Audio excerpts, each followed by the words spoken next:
18 को आज का अप्रैल में है,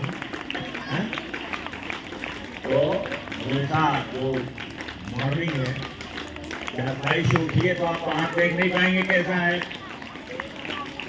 सब सामानों से रस होते हैं ठंडी में विशेष, तो उसी समय आप देखे बिना ही बोलिए ये जितना कहते हैं उतना याद कर डालो। आप यूनिवर्स को धन्यवाद दीजिए जो आपके लिए सारा काम करता है। टूल है हमारा, इसलिए कि हम जहां जाना चाहते हो वहां इनको कंट्रोल करोगे तो आप कंट्रोल हो जाओगे। पहला काम इसी को है कि हम ब्रेन को कंट्रोल करेंगे। ये मामूली बात नहीं है, बहुत बड़ी बात है। माइंड को कंट्रोल करना है कोई बहुत छोटी बात नहीं है, ये बहुत बड़ी बात है। तो बहुत सारी चीजें हैं जो हमें कंट्रोल करना पड़ता है। तो आप ध्यान से सुनना सीखिए, सुनिए ध्यान से, लिखिए कौन सा टॉपिक आज चल रहा है। टॉपिक आज कौन सा डे है? ट्यूजडे। Tuesday today. और आज का आपका टॉपिक क्या है? हाँ, how to get rid of poverty. How to get rid of poverty trap. तो पॉवर्टी और पॉवर्टी ट्रैप में क्या अंतर होगा? पॉवर्टी ट्रैप वो है कि जो दादा परदादा से चला आ रहा है और आप भी उसे फंसे हुए, तो उसको हमें कैसे उसे छुटकारा पाना है।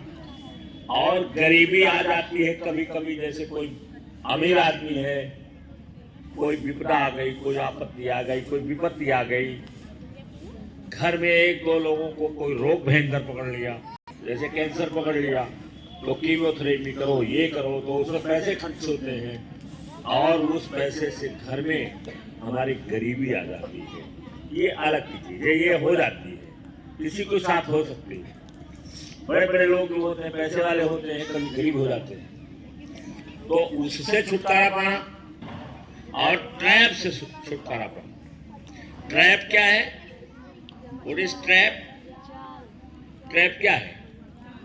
ट्रैप है कि जहां दादा परदादा से लेकर के और अभी तक आप उसे बाहर नहीं निकलते। तो इस ट्रैप से हम कैसे निकले? सबसे पहला तो आपको बताया है मैंने, मैं कहता हूं केवल एक चीज याद रखो, ओनली वन थिंग, केवल एक चीज याद रखो, एजुकेशन। एजुकेशन, एजुकेशन के पे आप फोकस करिए। एजुकेशन, क्योंकि जब एजुकेशन पर फोकस करोगे तो आपको आदत पड़ जाएगी पढ़ने की। आपके पास क्यूरियोसिटी रहनी चाहिए, आपके दिमाग में क्वेश्चन चलते रहते, सबके दिमाग में आते हैं। केवल इतना है कि जो कंसंट्रेट नहीं रहते, जो अपने विचारों को पढ़ नहीं पाते, उन्हें पता नहीं चलता। जब विचारों को अपने पढ़ना जान जाओगे, देखना जान जाओगे कि हमारे दिमाग में क्या चल रहा है, जब ये जान जाओगे तो फिर आपको पता चलेगा कि कितने क्वेश्चंस आते रहते हैं, कितने प्रश्न। जैसे आपको ये देखना है कि गरीबी के ट्रैप से कैसे निकला जाए या गरीबी से कैसे मुक्त हुआ जाए, ये आपके दिमाग में चलता है, तो उससे संबंधित तमाम क्वेश्चन आएंगे। फिर गरीबी क्या है, गरीबी से कैसे निकला जा सकता है, ये क्वेश्चन आएंगे। फिर उस क्वेश्चन के उत्तर आएंगे। फिर आप देखोगे कि वो उत्तर संतोषजनक नहीं है, तो फिर ढूंढोगे, किताबें पढ़ोगे। और आज के जमाने में जो गरीब रहता है उससे ज्यादा दुर्भाग्यशाली कोई नहीं है। आज यूट्यूब है, तमाम सारी चीजें हैं, प्रचार प्रसार है, सेमिनार है, कुछ भी अटेंड कर सकते हो आप। उसमें देखोगे तो सबकी ट्रेनिंग बताई जाती है, आपको उपाय बताया जाता है, आपको उपाय उसमें मिलता है कि तो ये उपाय आप कर सकते हैं, जो आपको सूट करे, उसको आप करना शुरू कर दीजिए। करना शुरू करिएगा तो आपको केवल गूगल से ही पता चल जाएगा, मेटा एआई से पता चल जाएगा। किताब आपको बहुत पढ़ने की जरूरत नहीं है। एक ऐसी चीज है, केवल एक, मैंने कहा एक चीज आप केवल ध्यान रखिए कि मुझे एजुकेशन लेना है, एजुकेशन। और जब एजुकेशन आप पर फोकस हो जाएगा तब आप नॉलेज आपको मिलेगा। एजुकेशन क्या देता है? नॉलेज देता है। उस नॉलेज को आप लिख लिख करके इकट्ठा करते हैं, आपको अनुभव देता है। परिप्रेक्ष में आप आंखों से देखते हैं, सुनते हैं, तो ये आंखें और कान, ये सारी इंद्रियां हमारी, ये सब हमको इंफॉर्मेशन देती है पूरे समाज, और वो इंफॉर्मेशन नॉलेज होता है, इकट्ठा होता है।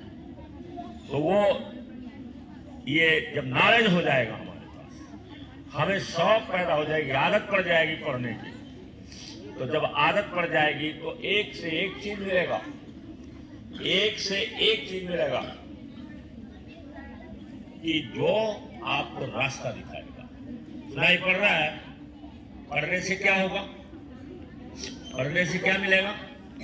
नॉलेज मिलेगा। और जब नॉलेज मिलेगा तो आपको उस नॉलेज से आपका और बढ़ाते जाएंगे आप, क्योंकि क्वेश्चन आता रहेगा, आपके अंदर क्यूरियोसिटी रहेगी, तो आप जो है और ज्यादा सफल होने के लिए ढूंढते रहेंगे, खोजते रहेंगे। जैसे आई एम वेरी प्राउड, मुझे बहुत ज्यादा गर्व होता है अपने ऊपर, गवर्नमेंट नहीं, वो तो ठीक है, नकारात्मक। I am proud of having red English. मुझे अंग्रेजी पढ़ने के नाते अंग्रेजी के प्रति, अंग्रेजी के अध्यापक के प्रति हम बहुत ज्यादा ओबलाइज हैं। कोई विद्यार्थी बराबर डायरेक्ट नहीं कहते हैं, लेकिन सबके लिए कहते हैं। और उस चीज को मैंने पकड़ लिया, ये इस यूनिवर्स की देन है कि मैंने पकड़ लिया। तो मैं गर्व करता हूँ इस पर कि मैं अंग्रेजी जान गया, मैंने अंग्रेजी पढ़ लिया। और आज जो है, आज उस अंग्रेजी की वजह से केवल सब्जेक्ट का ज्ञान नहीं है, दूसरी तरफ का भी ज्ञान मुझे होता है। दूसरी तरफ का ज्ञान हो जाता है। जैसे ब्रेन वेव, कितने लोग जानते हैं? ब्रेन वेव होता है, बहुत पहले मैंने पढ़ा, लोगों को लिखा दिया है जो यहाँ से चले गए हैं, तब तक मुझे दिखाई पड़ गया था, गूगल पर था, उसमें कहा कि आपके सपने, आपको वेव चाहिए।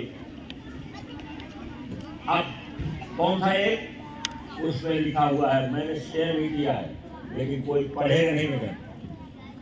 मैं जानता हूं कोई नहीं पढ़ेगा,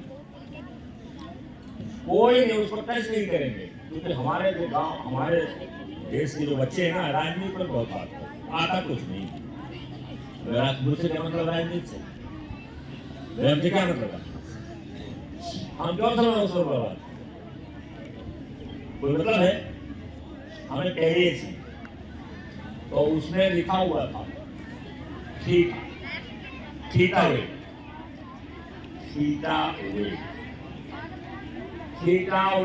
थीटा की स्पेलिंग क्या होगी?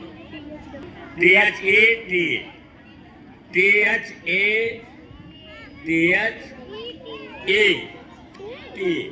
ये थीटा है, ये हमारे दिमाग में चलती है।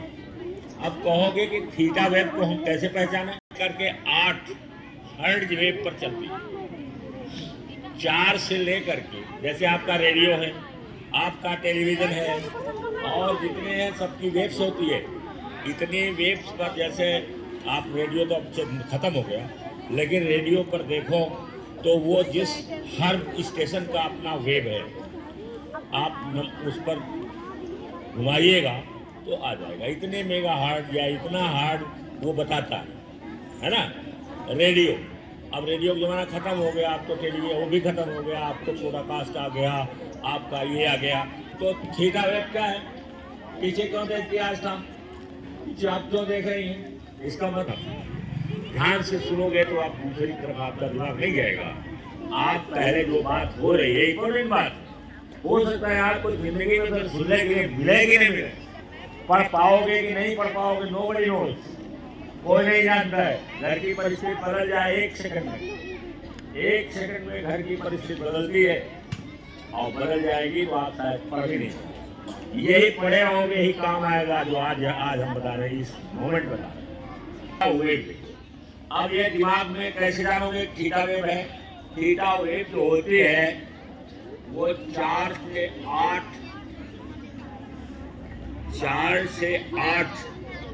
हर्ट्ज पर वो चलती है। आप कैसे नापोगे, नाप पाओगे कि कब हमारे दिमाग में थीटा है, किस समय हमारे दिमाग में बीटा है, अल्फा है, ये कब है?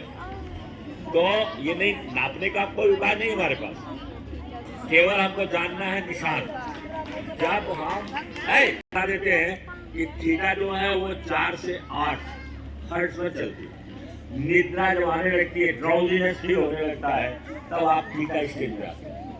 जब ड्राउजीनेस फील हो, सोने का मन कर दे, तब जान लो कि हमारा दिमाग किस स्टेज में है। और उस समय जो आप दिमाग में डालोगे, उस समय वो दिमाग में जा करके प्रिंट होना शुरू हो जाएगा।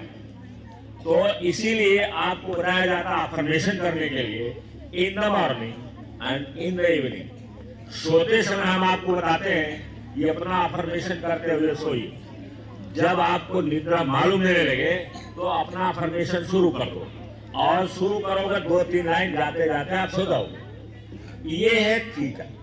इस समय जो अपने गोल को डालोगे, अपने लक्ष्य को डालोगे दिमाग में, और अगर चाहो तो उसी नींद में आते आते लिखना शुरू कर दो। डायरी उठाओ, नींद उधर आ रही है, लिखो उस पर आई एम द बेस्ट। इधर सोने जा रहे हैं, उधर लिखो I am the best, I am number 1, I can change the world, I am changing the world. मैं संसार को बदल रही हूँ, मैं संसार को बदल रही हूँ, मैं तो नंबर 1 हूँ, मैं तो बेस्ट हूँ। तो ये जब सोते समय आप करेंगे तो आपके दिमाग में वो ज्यादा पहुंचे। समझ रहे हो ना? सुनाई पड़ा? सुनाई पड़ गया? हाँ, सारे लोगों को सुनाई, जो नहीं देख रहे हैं उनको भी सुनाई पड़ गया। तो थीटा जो है, समझ गए ना? इस समय अपने लक्ष्य को आप, अपने अफर्मेशन को आप करिए। कितने लोग करेंगे? Thank you very much. Now stand up.